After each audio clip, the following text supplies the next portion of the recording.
Good morning, students. Welcome back to the video recording of data structure subject. In this video, we'll discuss about the different techniques used for storing the strings. These are the 5 course outcomes of the data structure subject. String is a group of characters terminated by a special character known as a null character. That is, when you have the group of characters and it is stopped or it is ended by a null character, and that group of character is called as a string. Okay, so such types of strings are stored in the memory. So the strings are stored in the memory using one of the following 3 types of structures. So the first structure is known as a record oriented fixed length storage. This is the first method of storing strings. Variable length storage with fixed maximum. This is the second method of storage of strings. Linked storage. This is the third method of storing the strings. The first method of storage of string is record oriented fixed length storage. So here each line of print is viewed as a record where all records are having the same length. That's why we call this method with the title record oriented fixed length storage. Every line is viewed as one record and every record is having a fixed length. So what is that fixed length? The fixed length is based on the size of your terminal. That is, the default size of any terminal or a screen is 80 columns. So in this method we assume that every record has maximum of 80 columns. You cannot store more than 80 characters here. So maximum limitation for the record is 80 characters. So it has certain advantages and disadvantages. The advantage is ease of use of accessing data from any given record. For example, you want to store one program in memory cell. So if that program has 10 lines, so it is going to create 10 records. So ease of accessing data from any given record means out of 10 lines, if you want to directly read 8th line, you can read, that is possible. Or you want to first read 10th line, then 2nd line, that is also possible. So this is called as ease of accessing data from any given record. Then ease of updating data in any given record is allowed. So you want to update 5th record or 5th line of that program. Okay, then directly you can go to the 5th line, you can edit it. This is possible.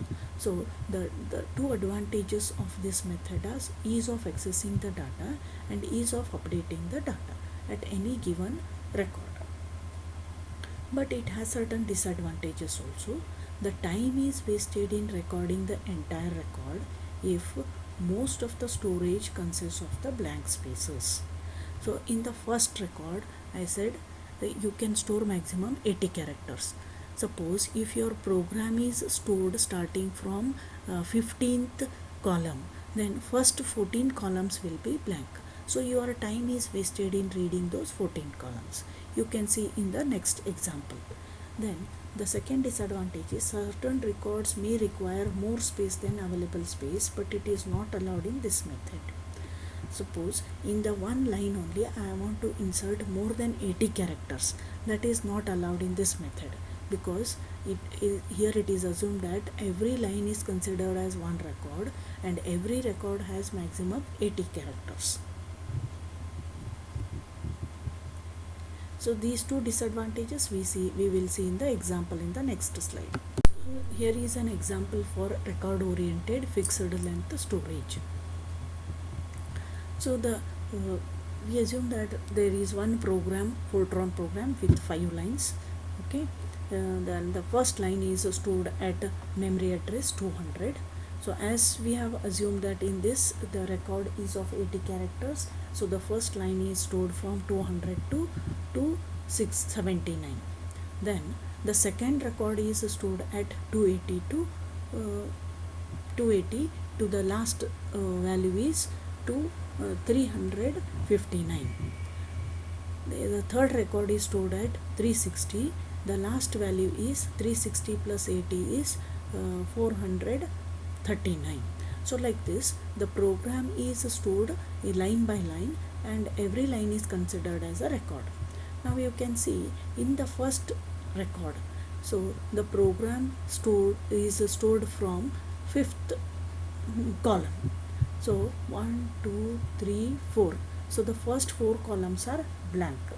Whereas in the second line, the number of blank spaces is 1, 2, 3, 4, 5, 6. So first 6 columns are blank. Then your program is stored. So here the program is stored line by line, and every record line is considered as one record. It has a fixed length of 80 characters. So the two disadvantages: the first disadvantage is your time is wasted in reading these blank spaces. See, if you want to read the program, the heading, that is program printing 2, then first 4 characters are blank. Your time is wasted in reading those 4 characters. Then you start reading the first line. Then you come to the second line. Then afterwards also you have so many blank spaces. Then you come to the second line. Here also you waste your time in reading the blank spaces. Then you start reading wide main. So this is how your time is wasted. Then the second disadvantage is, if you want to store more than 80 characters, that is not possible.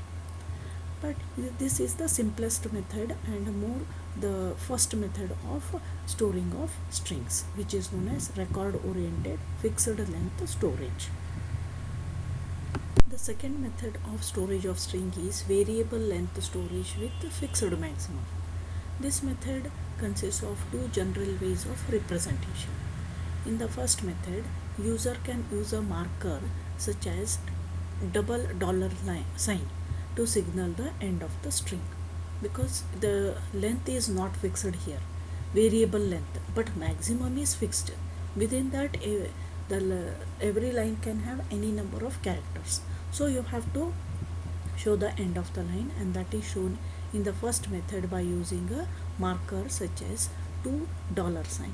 In the second method, the user can list the length of the string using fixed length as an additional term to the pointer array. Okay, so a pointer array can be used to store the memory cells, where every record will have the variable length size. Okay, so in the first method, $2 symbols are used. In the second method, we are mentioning the size of that line. That is, size of the line means every line will have maximum how many characters. That is mentioned in one pointer array.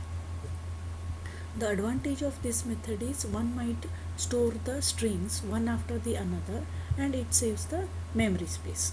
Okay? Memory storage or memory is used efficiently here.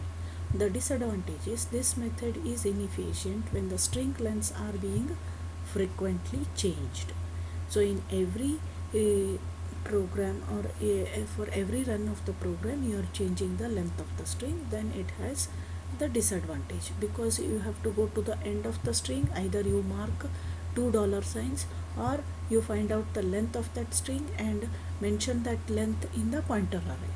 So that's why this is not preferred for the storing of strings, where the string length is changing frequently. So this is an example for the variable length storage with fixed maximum. So it is implemented using two methods. In method 1, the pointer array is considered.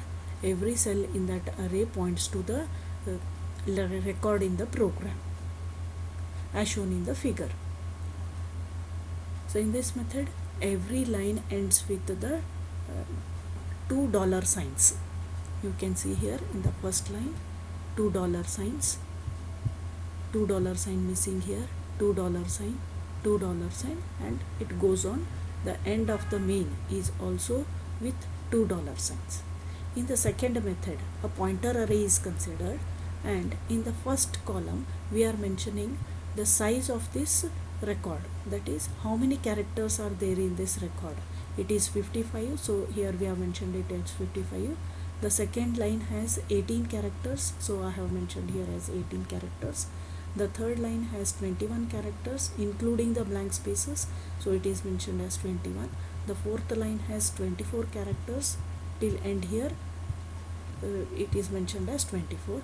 So the difference between the two methods is, in the first method we are using $sign to indicate the end of the line of that string. In the second method we are using the total number of characters in that string, and it is stored along with the pointer array. The third method of storage of string key is known as linked storage. Here every character is stored as one node. Each node has two parts. First part is information part, second part is the link field. The link field contains pointer to the next node in the list. So the linked storage is also known as one-way linked list or linearly ordered sequence of memory cells of nodes. The last node in the list will have a null pointer to indicate the end of the list. Here we have an example for the linked list. So every node has two parts, information and the next field. The link field or the next field, the link or the next field will have the address of next node in the list. So it goes on. The last node in the list has the link field as a null value. So here we have an example where the node consists of storage of one character. So T is stored in the first node, O is stored in the second node, third node has a blank character, fourth node has a B, the fifth node has a E, the sixth node has a blank character, seventh node has O, eighth node has R. Like this it continues. If the same linked list is used to store 4 characters per node, in every node I want to store 4 characters, then first 4 characters T, O, blank and P, they are stored in this first node. Then pointer to the next node. The next node will have again 4 characters E, blank, O, R. Then it will point to the third node in the list. Third node will have again 4 characters O, N, O, T, blank. So like this it is possible to store more than one character in one node. Okay, so this is 4 character node, this is 1 character. So this is how the linked storage can be used. Thank you students for patient listening. And in a VTU exam you will have definite one question on this storage of strings. Thank you all.